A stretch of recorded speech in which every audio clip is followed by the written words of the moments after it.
যারা ডিভাইস পার্টির মাধ্যমে নিয়োগ পেতে যাচ্ছেন তাদের মধ্যে অনেকে এমন আছে নদী বানানটা সঠিকভাবে লিখতে জানেন না, তারা বিউটিফুল বানানটা সঠিকভাবে লিখতে পারেননি, তারা কান্ট্রি বানানটা সঠিকভাবে লিখতে পারেননি।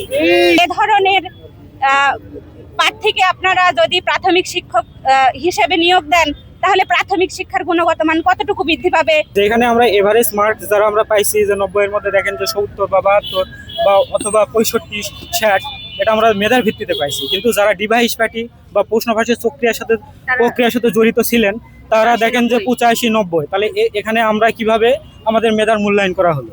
শিক্ষা জাতির মেরুদণ্ড, সেই শিক্ষাকে নিয়ে যারা কুচিত্রিত করছে তাদের বাংলাদেশের মাটিতে বিচার হোক। যেহেতু ডিপি প্রতিষ্ঠিত হয়েছিল প্রাথমিক শিক্ষার গুণগত মান নিয়ন্ত্রণ করার উদ্দেশ্যে, সেখানে যারা ডিভাইস পার্টির মাধ্যমে নিয়োগ পেতে যাচ্ছেন তাদের মধ্যে অনেকে এমন আছে নদী বানানটা সঠিকভাবে লিখতে জানেন না, তারা বিউটিফুল বানানটা সঠিকভাবে লিখতে পারেননি, তারা কান্ট্রি বানানটা সঠিকভাবে লিখতে পারেননি।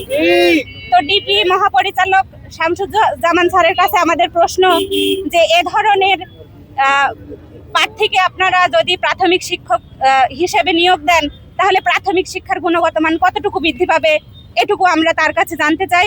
এবং সর্বোপরি যেহেতু বিভিন্ন মাধ্যমে আমরা দেখেছি যে এটা প্রশ্ন ফাঁস হয়েছে এবং ডিভাইস পার্টি ধরা পড়েছে, সুতরাং আমরা কোনো প্রশ্নবিদ্ধ নিয়োগের মাধ্যমে আমরা চাকরিতে যোগদান করতে চাই না।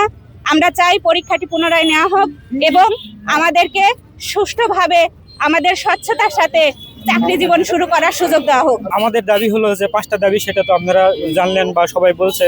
তো এখন এই পরীক্ষাটা যে অনিয়ম হয়েছে বা দুর্নীতি হয়েছে, এটা আসলে যে দ্বিতীয় মহাপরিচালক উনি বলছিলেন যে যদি কোনো তথ্য প্রমাণিত পাওয়া যায়, প্রশ্ন ফাঁসের যদি কোনো তথ্য প্রমাণিত পাওয়া যায়, তিনি 24 ঘন্টার মধ্যে পরীক্ষা বাতিল করবে এবং পুনরায় পরীক্ষাটা নেবে। তো আমাদের দাবি হলো যে তিনি যেন যে এই প্রক্রিয়াটা বন্ধ করে পুনরায় আবার সঠিকভাবে পরীক্ষা নেয় এবং যেগুলা প্রতিষ্ঠানে যে কোশ্চিন দায়িত্ব দেওয়া হয়, যেগুলো বারবার এগুলো প্রশ্ন ফাঁস হয়, আমাদের দাবি হলো যে সেগুলো প্রতিষ্ঠানে কোনো কোশ্চিন করে দেওয়া যাবে না। আর মনোবল হতে হয় স্পার্টির। জেরুজালেম 25 বছরের পথ চলায় নিরাপদে রাখার প্রত্যয়ে। যে আপনারা দেখেছেন যে আমাদের মেধার কোনো মূল্যায়ন হয় না।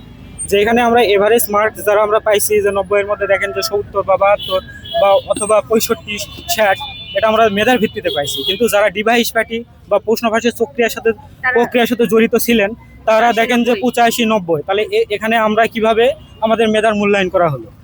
আমাদের মানে একটাই দাবি যে ডিপো মহাপরিচালকের কাছে তিনি বলছিলেন যে তথ্য প্রমাণিত হলে, আসলে দেখেন যে আমরা সোশ্যাল মিডিয়ায় দেখছি বা অনেক ইয়েতে দেখছি যে এগুলো তথ্য প্রমাণিত হয়েছে। তার কাছে আমাদের একটা আবেদন যে তিনি যেন পরীক্ষাটা আবার পুনরায় নেওয়া হোক। শিক্ষা প্রতিষ্ঠানে যে সহকারী প্রাথমিক নিয়োগ শিক্ষক পরীক্ষা অনুষ্ঠিত হয়েছিল, এখানে বিভিন্ন ধরনের দুর্নীতি, ডিভাইস চক্র এবং প্রশ্ন ফাঁস হয়েছে। আপনারা সামাজিক যোগাযোগ মাধ্যম থেকে শুরু করে সব জায়গায় দেখেছেন। ঢাকা সহ সারা বাংলাদেশের নাই, আমরাও এই জায়গাতে মানববন্ধনের জন্য দাঁড়িয়েছিলাম এবং ঢাকা সহ সারা দেশের যে সকল কর্মসূচি আসবে, ইনশাল্লাহ আমরা আগামীতে এই ধরনের মানববন্ধন সহ সকল কর্মসূচি পালন করব।